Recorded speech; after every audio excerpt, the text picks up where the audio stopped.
Welcome to the Fermented Homestead. If you're new here, my name is Anna, and on this channel, I'm sharing our journey of learning how to turn our home into a homestead. Today, we are learning how to freeze mangoes, and particular mango puree. I recently bought a bunch of mangoes, and I have a bunch left over that I thought I could get to fermenting and processing, but I couldn't actually get to it. So, and I'm sure that you have probably experienced that as well, where you just have some mangoes sitting on the counter, maybe you bought some at Costco, and they're about to go bad, and you just don't want them to go bad, but you can't eat them, and you can't do anything with them. So this is kind of the next best thing. I have another video on here about how I dehydrate mangoes. I'll go ahead and post that one up here. But this one is going to be keeping these a bit more fresh. We can use these in fermenting.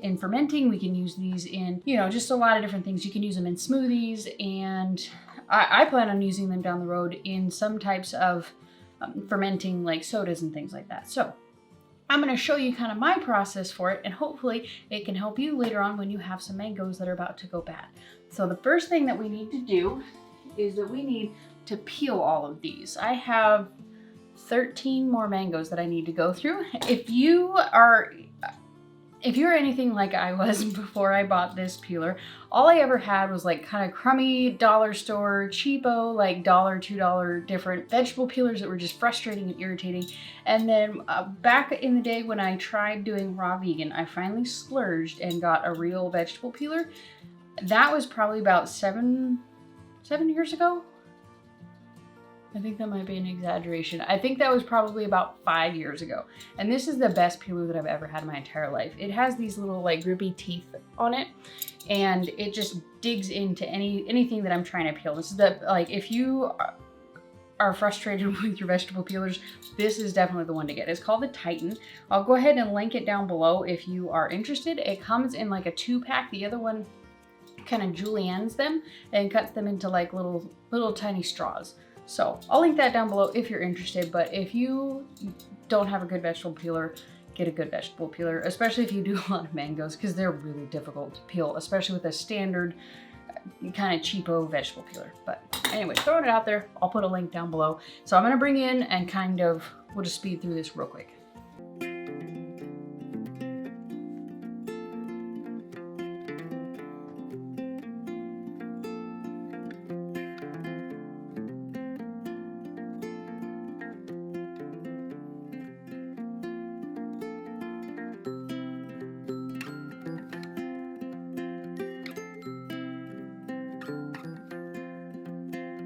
Now that we have all of the mangoes actually peeled, the next step is just gonna be to get the pit out of it. And then we're gonna run it through the food processor and turn it into a puree.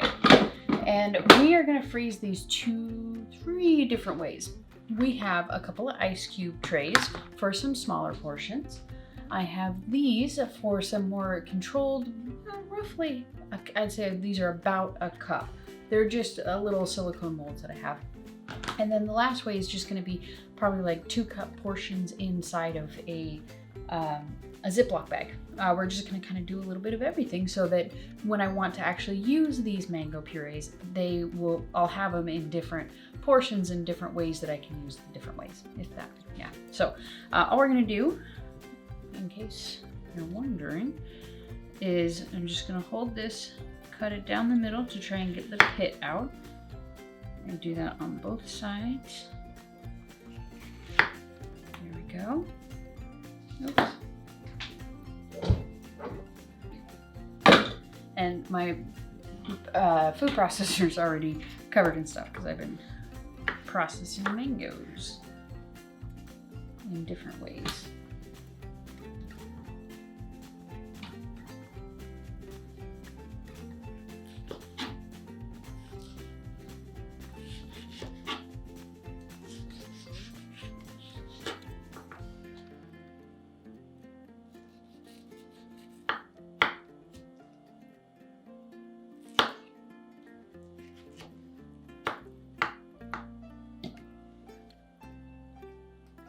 And I figured out with the other things that I'm processing today, I figured out that a mango is roughly about 1 cup of the puree. So we should have about 12 cups of this to use if I can. They're so slippery. This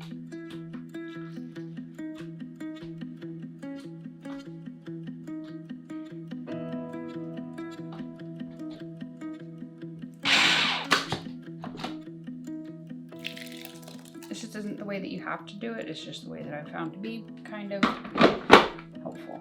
I want to go ahead and measure these. So I'm going to, first one, I'm going to scoop with a tablespoon, and then after that, we're just going to pour it in.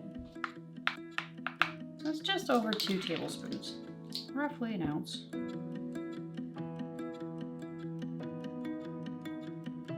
Okay, so these are going to go right into the freezer, and we're going to move on to the next thing.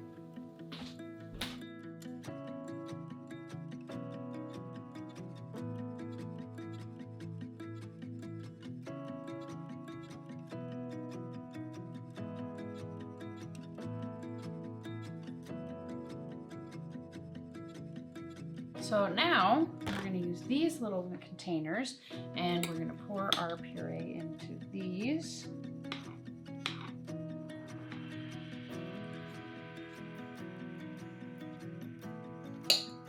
So now these ones are also going to go ahead and go into the freezer, and we're going to move on to the next way. So now we're going to move on to the next way to freeze this, and this one is probably the easiest and the one that just about anybody can do quite easily.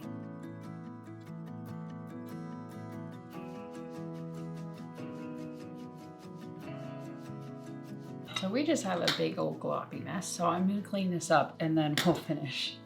This next way of freezing the puree is the easiest and the one that probably most people have access to.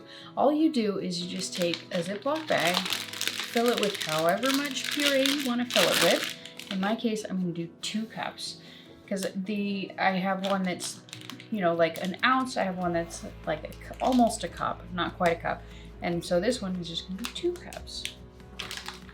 And so when you're doing this, basically what I do is I like to kind of shake it up a little bit just to make sure that I get all the air bubbles out of the bottom. And then I kind of press on it a bit just to make sure I'm getting as much air out as I possibly can. And then zip it up like that. And then when I'm freezing this, what I'm going to do is I'm going to lay it totally flat, and I'm going to kind of tap it just to make sure that I'm getting all the air out and making it as flat as I possibly can. And I'm just going to put it in the freezer just like this. And the reason that I'm doing that is because it's going to make it a lot easier to store it, to move it around. And when it's all just lined up like that, it makes it easier for storage, it makes it freeze faster, and it makes it thaw quicker as well. So all I need to do, if I have this perfectly straight bag of mango puree, I can set it on the counter and it's going to be thawed almost completely within about an hour without much really else going into it. So I'm going to do the rest of these. One other thing that I forgot to mention is when you're putting things into Ziploc bags like this, it's really helpful to kind of fold it under like that, basically. And you can go and you can hold it like this, and it helps you be able to hold it. And then it also just helps to prevent it from dripping on the outside a little bit. I mean, it's not going to totally prevent it, but see? Just helps.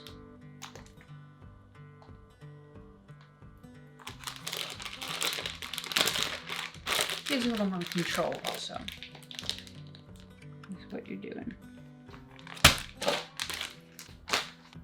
Okay, so with these ones, I'm going to just write on here what it is, the date, and how much it is, and then I'm just going to stick it in flat in the freezer, and that's about all we need to do with it. We're pretty much done, other than once it's frozen, we can move it to wherever we want to.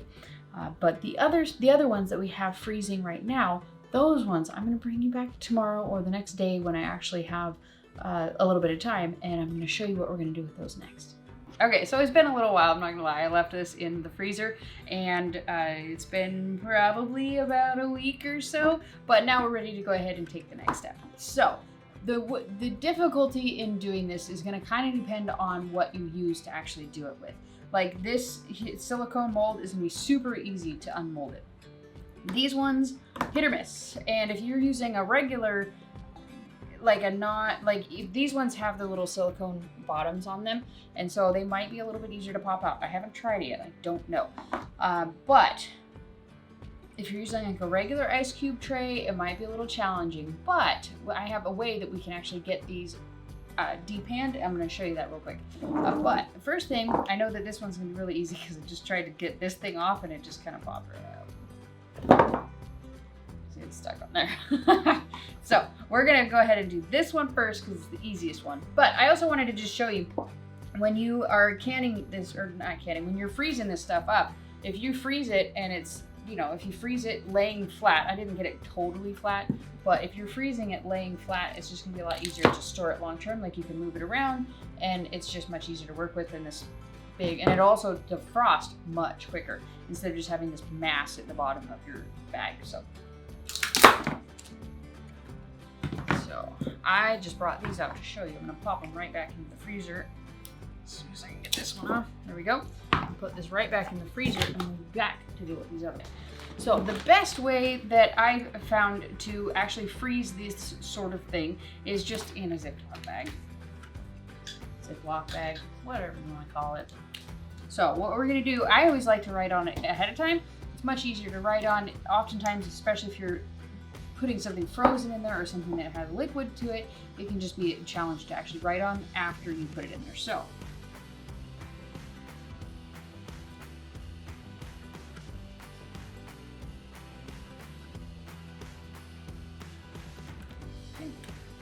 I like to just put what it is, the date, just the month, and then year, and then 22, 20, and then just this, like these are roughly 1 cup. So all we're gonna do with these, and depending on how long you leave it out of the freezer, you might want to like pop these out and then lay them flat on something, pop it back into the freezer for just a little bit longer, and then put them in the bag.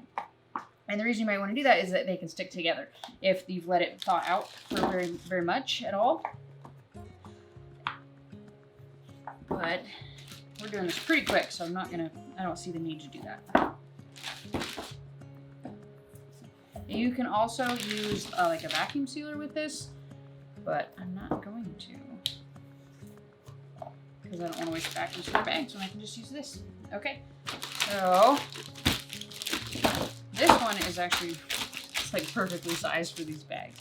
But another thing that you guys can use, if you don't have one of these like fancy silicone molds, you can use, if you have the silicone like muffin tin liners, the reusable kind, you can use those. I've seen that used. So we're gonna pop this right into the freezer. Now we're on to the one that might be a little bit more challenging. Let's find out how difficult this is going to be.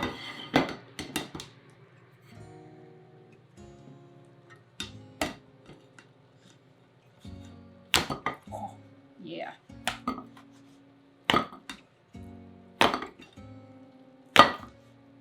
I knew there was a reason I bought these fancy ice cube trays.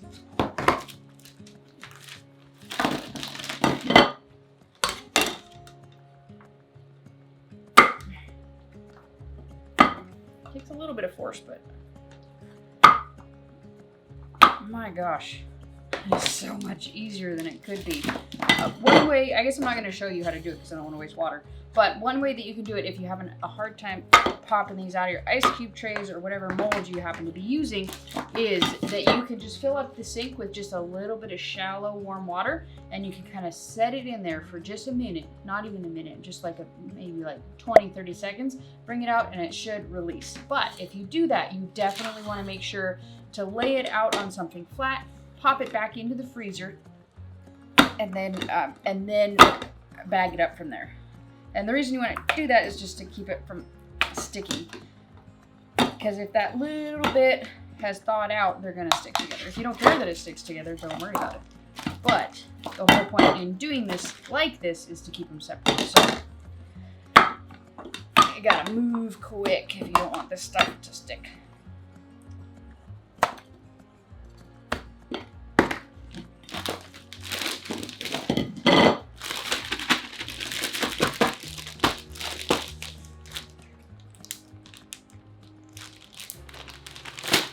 There you have it. We have a bunch of mangoes that have been preserved that were gonna go bad, and we went ahead and we were able to get them preserved into the freezer for later use. So that's pretty awesome.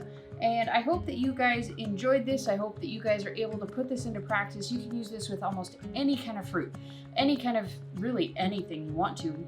You want to keep it from going bad, just you can puree it. You can even use it for like baby food. Like you could totally puree baby food, put it in here, and then if you want to make like your own make ahead sort of baby food, you can just puree whatever you want to do. You can pop it in these ice trays, and then it's probably, I mean, it's been a while since I had a baby around the house, but that looks just about like what a baby would eat. So, and you can use 1 or 2 of them or however many you like to. I hope that you're able to use this nice little trick in your food preservation practices. If you enjoyed this video, go ahead and give it a thumbs up. Subscribe to this channel if you haven't already, and we'll see you next time. Bye.